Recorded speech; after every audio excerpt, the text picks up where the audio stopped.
Hi guys, it's that one MLB guy. I'll bring you all your baseball news. This is my first episode.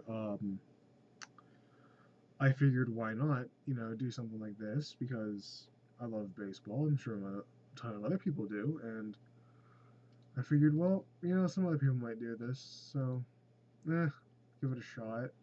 I'm going into journalism when I go to college, and I figure if I get into sports journalism, that I might stick with this, and just try to get familiar of how this kind of works. All right, so let's start with some MLB news and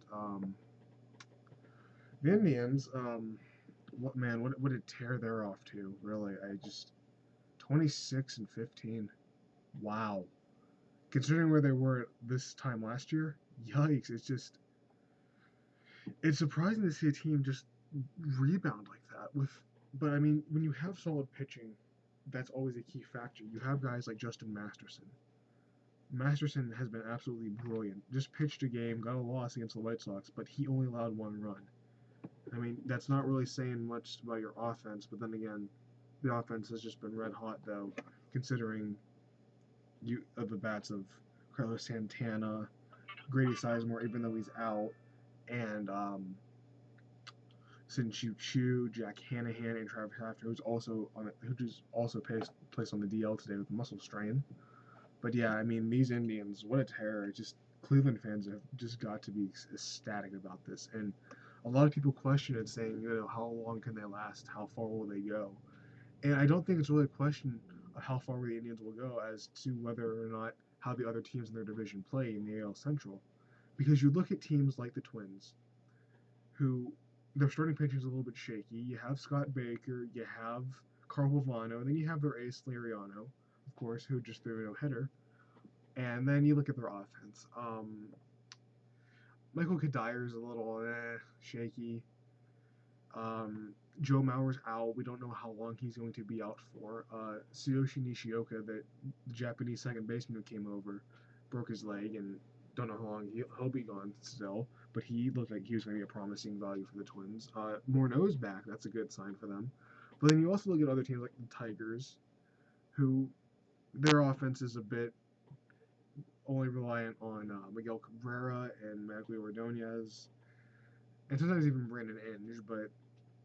Um, but their pitching is actually really solid though, because I mean, you see, oh well, they only have these two guys, but you have Verlander and you have Porcello. If you have people you consider to at least be aces, at least two of them, kind of like what you had in St. Louis with Adam Wainwright and Chris Carpenter, that kind of helps your pitching gain a little bit more of confidence in the bigger games. And I don't see Detroit winning the division this year or even coming in second. But I can say for a sure fact that they're not going to be in the cellar. They'll raise some heck. They'll do some damage to the White Sox and even the Royals.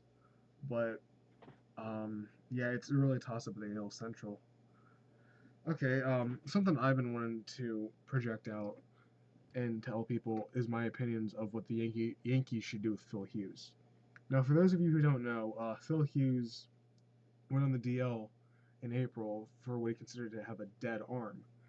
Now, whether or not that's an actual problem he has, or whether or not it's an actual psychological problem to where he thinks he can't pitch, I don't know. But to me, Phil Hughes looked so much more comfortable in the bullpen. And I'm not saying he was a bad starter. He did tremendous as a starting pitcher for the Yankees. He won 18 games last year. I know a lot of it came at the expense of high offense because he had an ERA over 4, but he did well in the starting role. And I think if the Yankees really needed him to come back to that role, they would.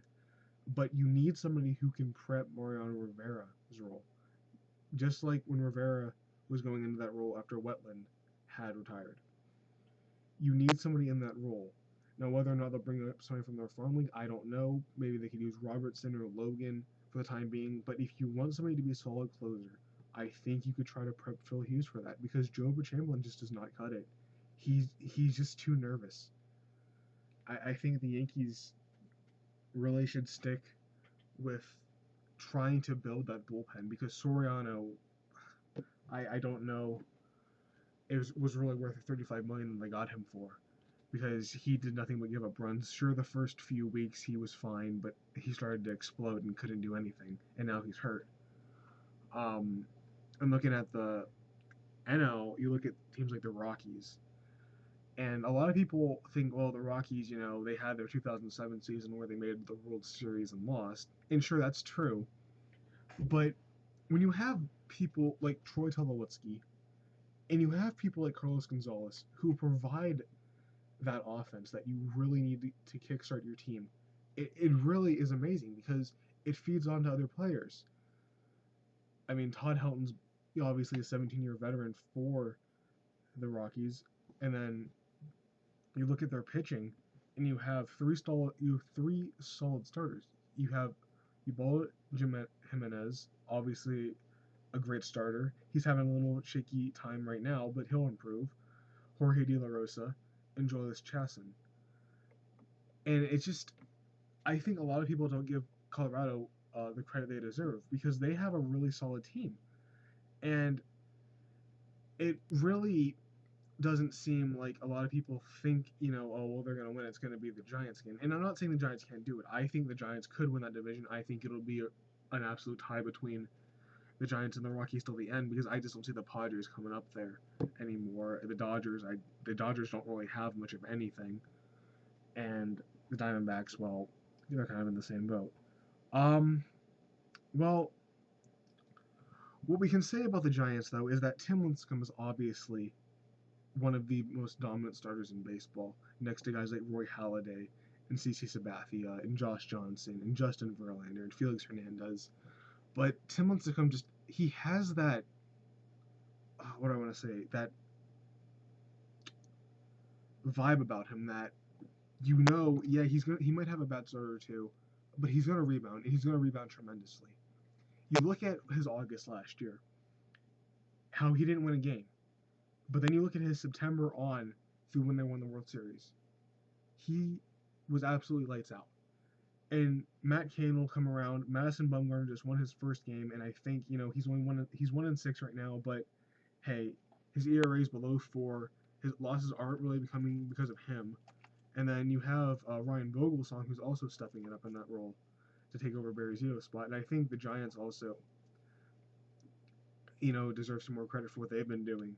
Yeah, Pablo Sandoval's on the DL. He'll come back. Juan Uribe is gone.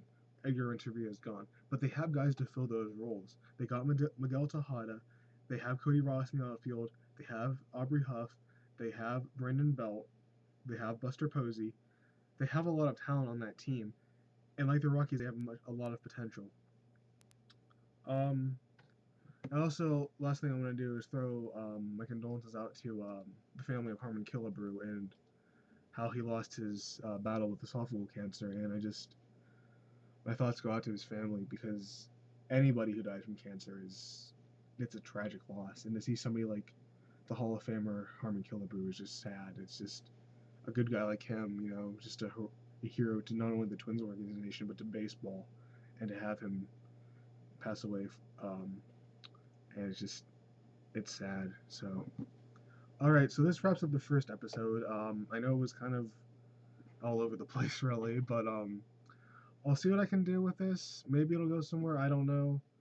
I don't know if I'll do it on a weekly basis, like say 1 a week or 2 a week. I don't know. We'll figure that out right now. I'll figure that out in a few days or whatnot. But hope you guys enjoyed it, and stay tuned.